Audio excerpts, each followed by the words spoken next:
اعوذ باللہ من الشیطان الرجیم بسم اللہ الرحمن الرحیم اللہم صلی علی محمد و آل محمد۔ میرے تمام سننے اور دیکھنے والے مومنین اور مومنات کو میری طرف سے میرے چینل ناطق قرآن کی جانب سے السلام علیکم۔ حضرت امام جعفر صادق علیہ السلام نے اپنے ایک شاگرد سے پوچھا کہ یہ بتاؤ کہ تم نے مجھ سے کیا سیکھا ہے؟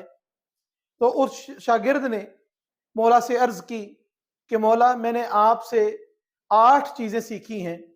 کہ سب سے پہلے میں نے لوگوں کو دیکھا کہ زندگی میں جس چیز سے محبت کرتے تھے،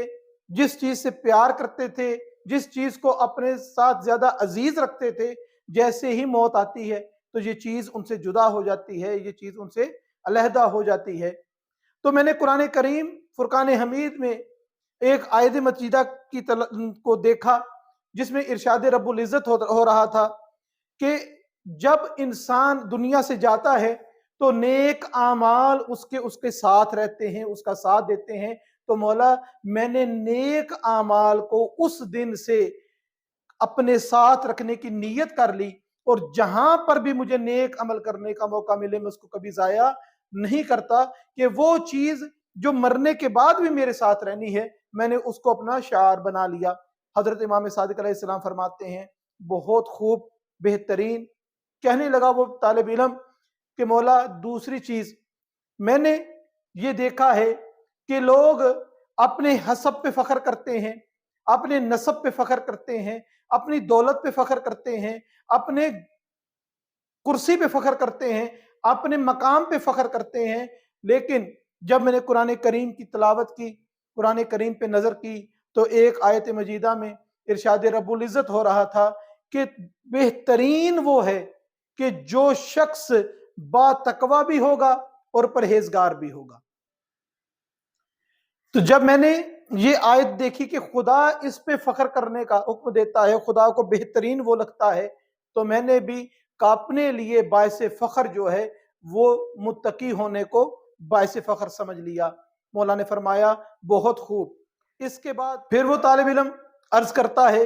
کہ مولا میں نے دیکھا دنیا کھیل تماشے میں مصروف ہے، طرح طرح کے معاملات میں، طرح طرح کے دھندوں میں مصروف ہے، تو میں نے سوچا کہ وہ کون سا عمل ہے جسے مجھے اپنانا چاہیے۔ تو میں نے قرآن کریم کی جب تلاوت کی تو اس میں ارشاد رب العزت نظر آیا کہ پروردگار ارشاد فرماتا ہے کہ وہ لوگ کہ جو خدا کے حق کا خوف رکھتے ہیں اور تقوی اور پرہیزگاری سے کام لیتے ہیں ان کا ٹھکانہ جنت ہے۔ تو میں نے سوچ لیا کہ ان لہو لعاب سے، اس دنیا کے معاملات سے محبت کرنا، ان معاملات میں الجھ کے رہنا کوئی گارنٹی جنت میں جانے کے لیے نہیں ہے۔ البتہ خوف خدا اگر رکھنا شروع کر دیا جائے، تقوی اور پرہیزگاری سے کام لیا جائے تو پروردگار گارنٹی دیتا ہے کہ اس کا ٹھکانہ جنت ہے۔ تو میں نے اس دن سے نیت کر لی کہ میں ہر عمل میں خوف خدا بھی رکھوں گا اور تقوی اور پرہیزگاری کو اپنا شعار بناؤں گا۔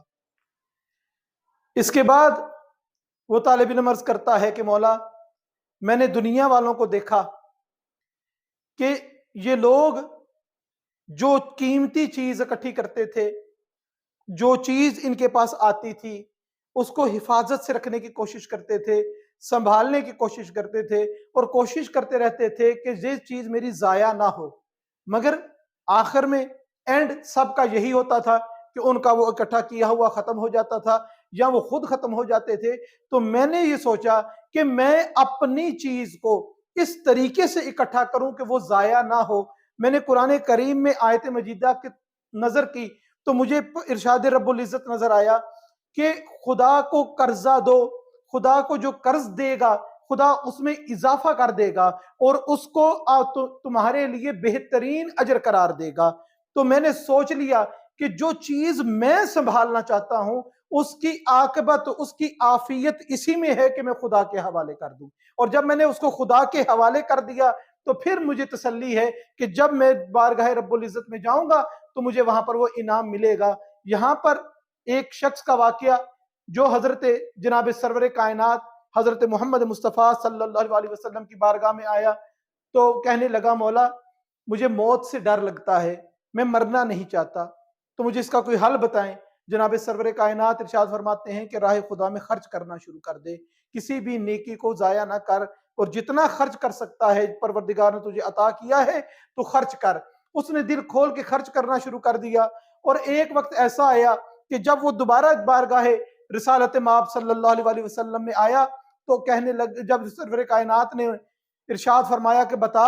کہ اب تیری کیا خواہش ہے، تو کہنے لگا میرا مرنے کو دل چاہتا ہے۔ کہا کیوں مرنے کو دل چاہتا ہے؟ کہا میں دیکھنا چاہتا ہوں کہ خدا نے فرمایا کہ تو جو میرے حوالے کرے گا اس کو میں بہترین کر کے تجھے واپس کروں گا، جو خدا نے میرے لیے رکھا ہے میں وہ دیکھنا چاہتا ہوں کہ وہ کیسا ہے، اس لیے میرا مرنے کو دل چاہتا ہے۔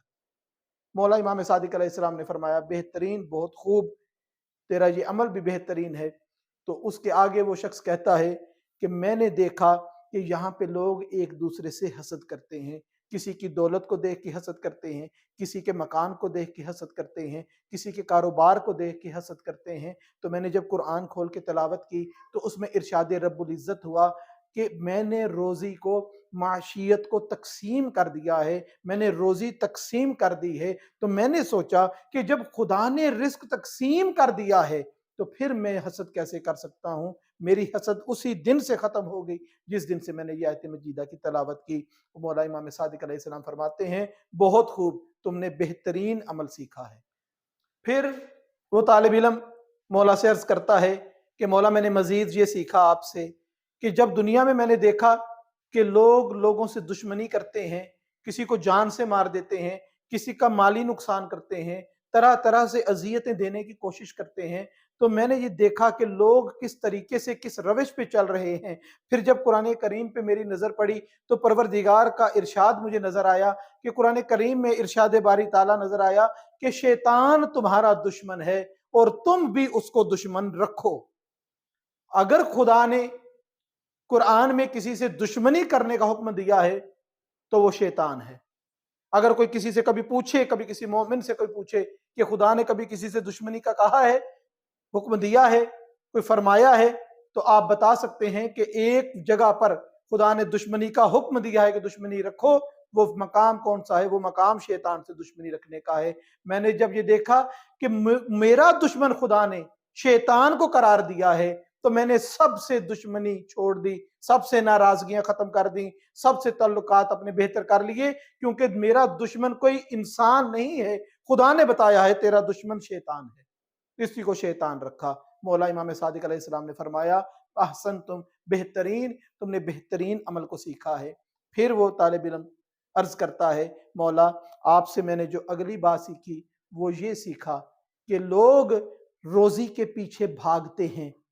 رزق تلاش کرنے کی جدوجہد میں رہتے ہیں، اور میں دیکھا کہ اگر زندگی کا ہدف اور مقصد یہی رزق کمانا ہے جس کے پیچھے لوگ بھاگ رہے ہیں، مگر قرآن میں تو پروردگار ارشاد فرماتا ہے کہ ہم نے جن و انس کو پیدا نہیں کیا مگر اپنی عبادت کے لیے۔ تو میں نے اس دن سے سوچ لیا کہ رزق کے پیچھے اتنا جاؤ جتنی میری طاقت ہے، جتنی میری حیثیت ہے، جتنا اس دنیا میں زندگی گزارنے کے لیے کافی ہے، لیکن اصل خلقت کا مقصد پروردگار نے انسان اور جن کا عبادت قرار دیا ہے۔ میں نے اس دن سے سوچ لیا کہ میں اس مقصد کی طرف توجہ دوں گا جس مقصد کے لیے پروردگار نے مجھے خلق کیا ہے۔ مولا صادق علیہ السلام فرماتے ہیں حسن، تم نے بہترین عمل سیکھا ہے۔ اور اس کے بعد مولا کا شاگرد، وہ طالب علم پھر عرض کرتا ہے کہ مولا وہ 8ویں چیز جو میں نے آپ کے صحبت میں بیٹھ کے سیکھی کہ لوگ اپنی دولت پر اعتماد کرتے ہیں، بھروسہ کرتے ہیں،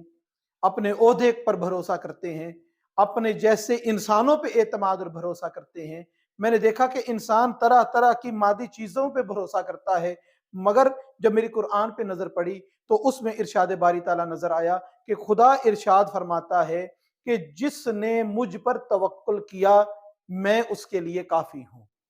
کہ خدا پر جو توکل کرے اس کے لیے خدا کافی ہے، اور جس کے لیے خدا کافی ہو پوری کائنات اس کے قدموں میں پھر نظر آتی ہے۔ اس دن سے میں نے نیت کر لی کہ میں توکل کروں گا، بھروسہ کروں گا تو فقط ذات پروردگار پر۔ یہ جیسے ہی سنا مولا امام صادق علیہ السلام نے فرمایا بہترین، بہت خوب، تم نے بہترین کمال سیکھ لیا ہے، بہترین عمل سیکھ لیا ہے۔ یہ وہ اعمال ہیں جس کو مولا امام صادق علیہ السلام نے اپنی پسندیدگی کی مہر لگائی ہے کہ یہ اعمال انسان اگر سیکھ لے تو انسان امام صادق علیہ السلام کی نظر میں بہترین شخص بن سکتا ہے۔ پروردگار سے دعا ہے کہ پروردگارہ ہم کو صحیح معنوں میں سیرت محمد اور آل محمد علیہ السلام کو پڑھنے، سمجھنے اور اس پر عمل کرنے کی توفیق عطا فرما۔ وما علینا الا البلاغ۔